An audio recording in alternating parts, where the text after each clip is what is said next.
Throughout human history, there has always been a strange fascination with the blurring of conventional species boundaries.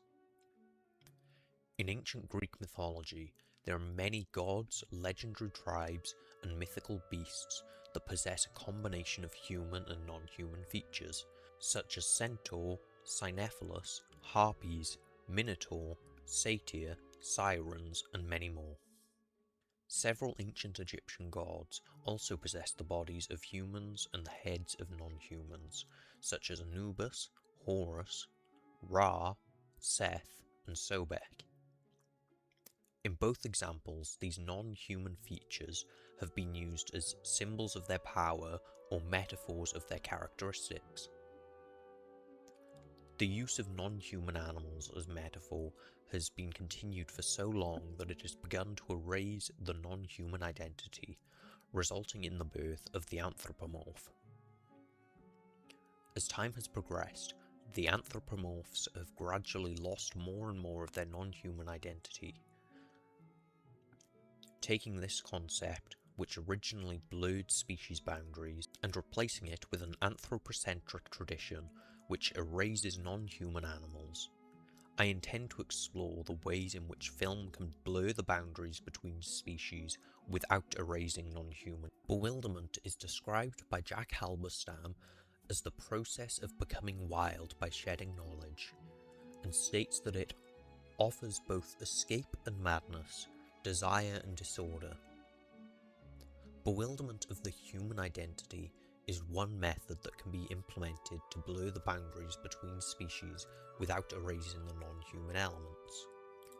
The film Donkey Skin makes effective use of the bewilderment of human identity through the use of a therianmorph, or the application of non-human traits to a human subject.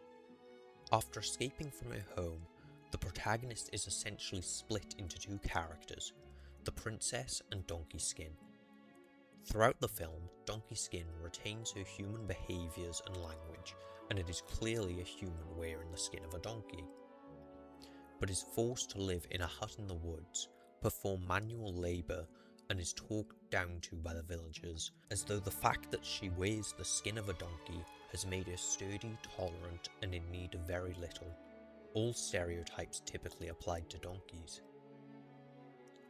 This difference in her treatment, purely based on the clothes she has chosen to wear, makes it clear that the film believes the ways we choose to express ourselves are more important to our identity than the species we are born into.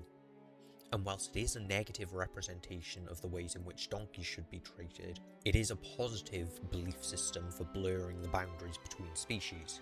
Towards the end of the film, there is a sequence in which the princess bakes a cake with the assistance of Donkey Skin. This sequence effectively summarises the bewilderment of human identity found throughout the film, as the princess and Donkey Skin are literally shown as two different beings that can exist simultaneously, suggesting that not only is our self-expression what creates our identity, but also that we can possess multiple identities by choosing to express ourselves in multiple different ways. Prior to this sequence, it could be argued that Donkey Skin was just an alias being used by the princess to hide her true identity, but now it is abundantly clear that they are two separate beings.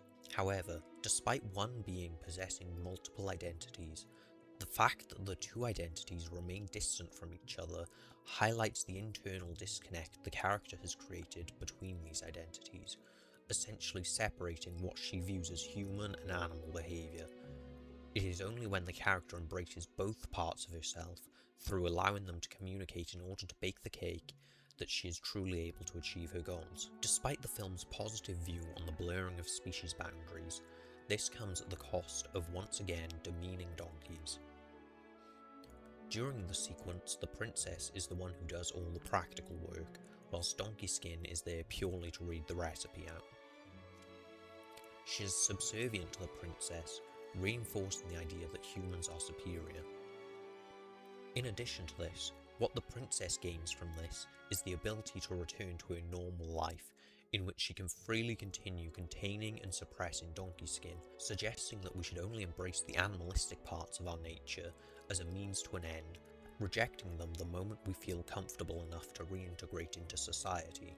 This is an issue that needs to be considered carefully when dealing with the anthropocentric nature of bewildering the human identity. John Berger states that non-humans' inability to speak human language guarantees their distance from man. Due to this, the most common form of anthropomorphism comes from providing a non-human with human language, allowing for the audience to feel more of an immediate connection to the subject. Given the importance of human language to the audience's feelings of connectivity to the subject, many documentaries use a human narration to describe and explain behaviours, not directly providing a voice to the individual, but rather providing a voice for the species as a whole. However, there is one thing which both Berger and most documentaries fail to consider, and that's body language. As every being possesses a body, it must also display body language, and whilst there are differences between species and between individuals within a species, you can still understand the basic meaning created, especially when you dedicate time and effort to understanding their body language. This is something that was reaffirmed to me on my visit to Sidmouth Donkey Sanctuary, during which I spent time with donkeys, learning many things about them, including their body language. Whilst I still can't truly tell you what is going on in a donkey's head, having dedicated the time and effort to understanding them, I can at least tell you their current mood.